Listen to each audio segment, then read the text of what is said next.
Good morning and welcome to Morning Rush. I'm Liz Landers in Washington with a look at the headlines this hour. The European Union is now imposing a 25% tariff on U.S. goods in response to the trade war initiated by President Trump. Earlier this morning, China announced it too will raise tariffs on U.S. products with its own 84% tax, a direct retaliation for the 104% tariff it faces from America. Are you keeping up? President Trump, speaking last night at a Republican committee dinner, reiterated his position on the tariffs, saying he knew what he was doing and that everything was working according to plan. And right now, Wall Street is reacting in real time to the tariff news. You see there, the market's just opening about 30 minutes ago, the Dow at 287. We know that the Asian markets and European markets have not been doing well today. Also, the Australian market underperforming as well. Let's go now to Scripps News Deputy Political Director Joe St. He joins me now live from Capitol Hill. Okay, Joe, how is this going to end? Right. I mean, as we've been saying, you can only be right or wrong on this, right? The Trump administration either is going to play this and have the pot of gold at the end of the rainbow that the president often talks about, that this is going to result in a manufacturing boom, as many of his senior economic aides say, or they're going to be wrong. And that the economists who are warning of a recession on the horizon, this being an event close to the Great Recession or the economic turmoil of the pandemic, either that scenario will happen. We're going to be following this in real time. That's why we're covering it hour by hour. We don't really know how this story ends. I think if we could pop up, Tim, our producer in Atlanta, if we could pop up the big board of Wall Street again, you're seeing some green, which anyone who's been looking at their 401ks, I think that's noteworthy.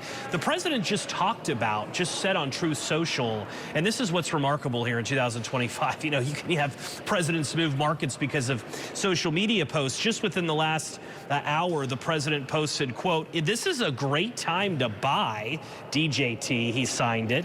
He also said, "Be cool. Everything is going to work out well. The USA will be bigger and better than ever before." So maybe we're seeing some reaction to what the president has posted on social media. Again, everything is being watched by investors on this story. It's such a global story. I mean, this is a global event. And the big news this hour is what Europe just did. Europe has imposed a 25% tariffs on a wide range of American-made products. So this coming down just within the last hour. I'm just going to read you some of them that are being reported. Almonds, orange juice, poultry, soybeans. So this is potentially going to impact agriculture, steel and aluminum.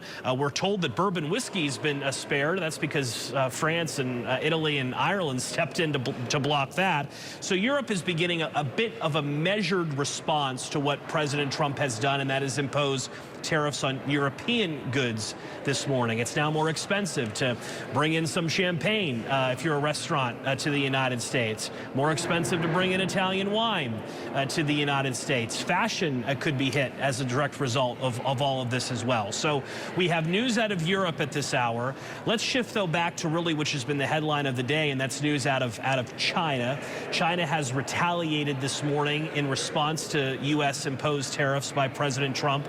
They have put now an 84% tax tariff on American-made goods flowing in to that country. Scott Bessent, the Treasury Secretary, was on Fox News earlier this morning, who essentially said, "So what?" to it. He doesn't think it's going to be that big of a deal. This morning, now products flowing from China to the U.S. are receiving a 104% tariff rate. If you add up all the tariffs that the president has imposed since taking office, you have a fentanyl-related tariff, you have the reciprocal tariff that was announced last week on Liberation Day, that's 54%.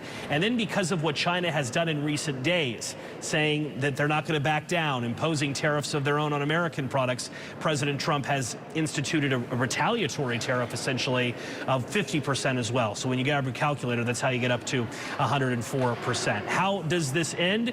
The big question is, well, does Congress step in at any point here? Would require them to would likely require legislation and likely them having to override a veto. Right now, there's no movement for that where I'm at on Capitol Hill. The other question is, are any deals getting announced? President Trump's economic team says Japan is really up first when it comes to negotiations. Does the president work with some of the country's closest allies first on a possible deal and then make their way out across the globe? So we'll be watching the markets today. Any possible deals today, any possible movement by the President of the United States. Again, Liz Landers, this story changes by the hour. Yeah, Joe. And a few moments ago, we spoke, Scripps News talked with Senator Mark Kelly from Arizona, the Democrat, and he reacted and basically said that these tariffs going into effect are going to be a big tax increase for American families. That seems to be what Democrats are saying right now. What are Republicans on Capitol Hill saying about these tariffs, though? Well, leadership is staying with the president. They're giving him a little bit of a runway, trusting his instincts is a phrase that Speaker Mike Johnson has previously used. Republicans don't have the runway, though, that 1600 Pennsylvania does, because there's a midterm election next year. As I noted, it's possible that Congress could intervene here, but the numbers are not in that argument's favor. You would need, if I'm doing quick math here, 20 U.S. senators on the Republican side to join with Democrats. You need 77, close to 80 members of the House, Republicans in the House, to join with Democrats. Right now, those numbers aren't there. So congressional intervention to stop this doesn't appear to be on the horizon. President Trump's moves really are what matters here. But let's be clear. He still loves what he's doing. He said last night at a black tie event in D.C. that everything's essentially going according to plan on this front. And he even talked about the possibility of more tariffs in the coming days on the pharmaceutical industry.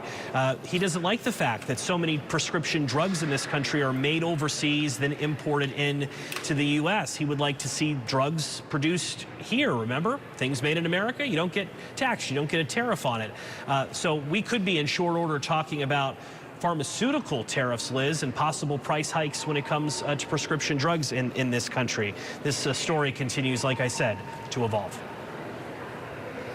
You're right, Joe. President Trump has been talking about this for years. He talked about this on the campaign trail and many years before that. So we are all sort of going through this tariff moment together, and we'll see what happens soon then. Scripps News Deputy Political Director Joe St. George for us live on Capitol Hill. Thank you, Joe.